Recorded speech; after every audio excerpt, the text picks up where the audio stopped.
No foul. That's a foul. I had no look. You had no look. That's kind of a little segment we're calling Humor Me. And if you cannot find the humor in playing on a bad team, I don't know how you survive it. And I think most of you have played on teams that were subpar. Kenny's already got his hand raised. I think about the fact that, Kenny, you played on a team that I'm trying to think of what your record was. Not good. But it was not good. Was it tough to play every night? Did you often take the floor knowing you were going to lose, that the Sacramento Kings were going to lose that night? No, you have a delusion that you're going to win games. But in fact, you were 24 and 58. Yeah, you have a delusion, but, you know, Bill Russell at the time was our coach, and we had an interesting concept with me as a rookie. He said to me on the bus, he said, "You're going to have to sit next to me on the bus the whole time."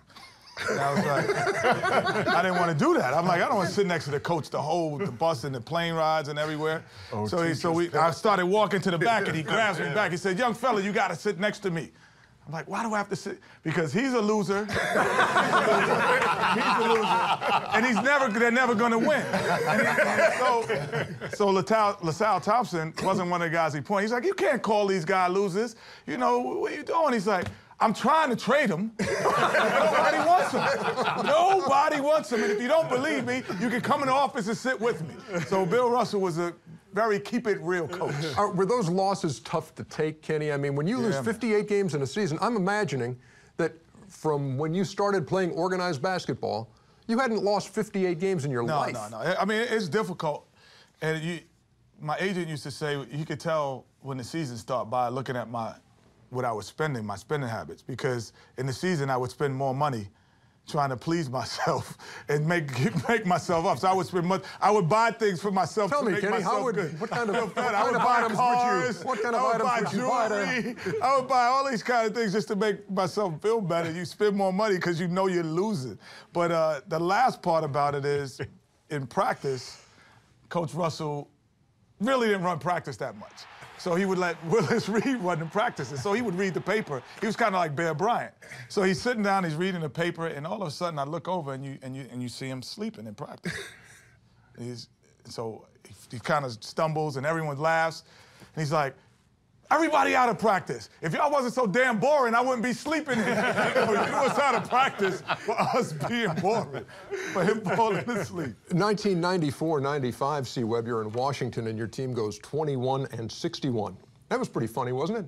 Yeah, that was real funny, especially coming from Golden State, where we went to the playoffs the year before. But one thing I think this happens on every bad team is everybody starts out the season kumbaya. We love each other. Kumbaya. We gonna do it. We gonna make it. You got guys getting the same tattoos and all this, and then in the middle of the season, you know, you just see it. It all starts with guys' shot selection. You win 2, you lose 2, you lose 3 games, and a guy that, you know, had a good practice last week, he takes a 3-point shot he never should have taken. The coach don't say nothing. No, you have guys fighting that used to be mentors, that used to be cool, and that in D.C. was the first time that I just saw dysfunction. I come from, you know, pretty good winning in college, pretty good winning in high school, and there I saw, okay, when you lose, guys turn at each other's throats, and you got to watch out. Guys are going for their numbers, and that was the main way, you know, seeing guys go get their numbers. Mark Price and I always used to get the same tattoos in training camp.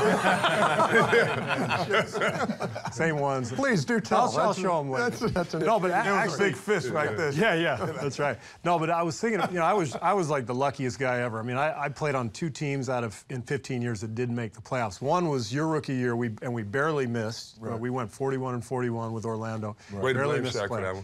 Yeah. But the other one was in Cleveland just because of injuries. But other than that, I was on great teams. But I was thinking about Steve Smith and I actually were in the same game, biggest blowout in NBA history. Thanks, Steve. Remember that? Yeah, I just thought I'd remind. remember. I still remember the score, 148-80. 80. And was that your rookie year?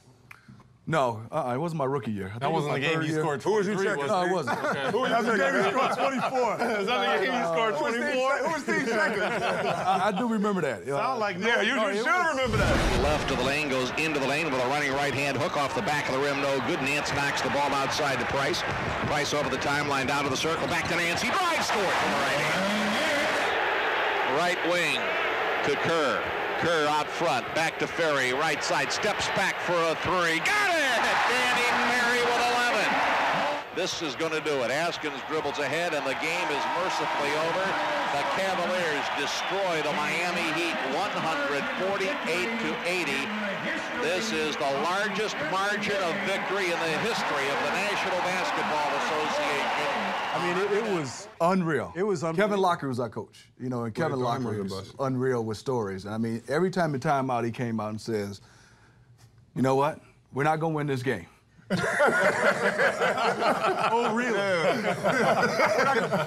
But see what you're made of. We're like, we're not that good right now. I mean, we were getting blown out. I think at one time we were down 70 points at one time. But then you cut it to 68. Yeah, we cut it to 68, yeah. We were down 70. How about playing teams, Charles, that you knew were bad? And that this should be a stat night for you. This should be no problem. I think it's a stat night for the bad players, to be honest with you. Like when you're a star, most of the plays are designed to go to you. You're going to always get your numbers. I always look when we play the bad team, the guys who are going out working hard in practice every day who don't get in the game, I always try to make a concentrated effort to get them going. Because they're not going to have 20 points that often.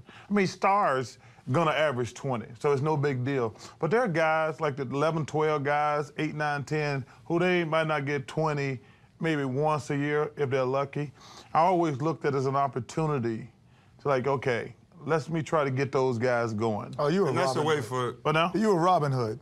But that's the way. But that's the way though, as a leader, especially for team chemistry. You know, when you play against a bad team, the guys that practice all week and you know that go hard, they're doing the extra things. They never get any shine. You're right. That's the time to get a big lead and let them get their work in. Well, those are teaser games when you're playing against bad teams because A, you know you're going to get your numbers. Yeah. But we used to go into games when we would play bad teams and be like, you know what? Let's let them hang around until the fourth quarter so they think they're going to have a shot to win the ball game. And then, you know, as great teams do, you could turn it on and turn it off anytime. Cruel. Bad, you're right.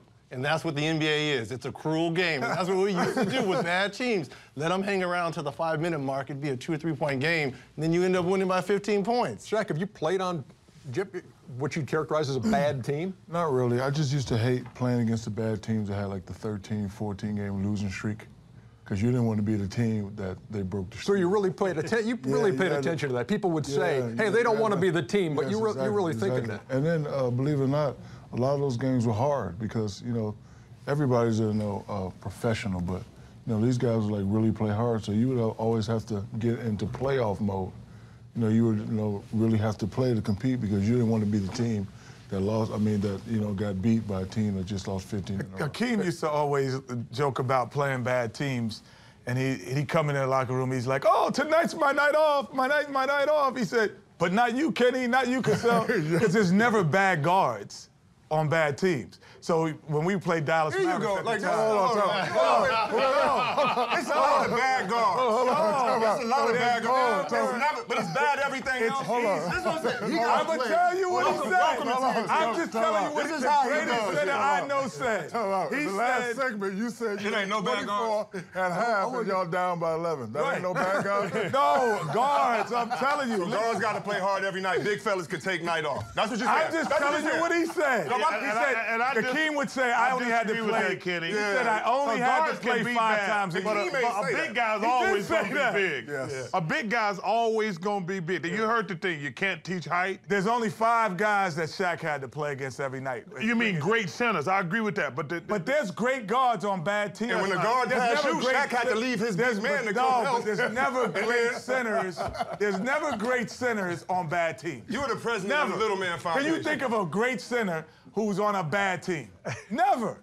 Great guards on bad teams. Thank you very much. So are you saying Hakeem had the night off like he wouldn't, his numbers would be down? He's like, it'll be 25 easy.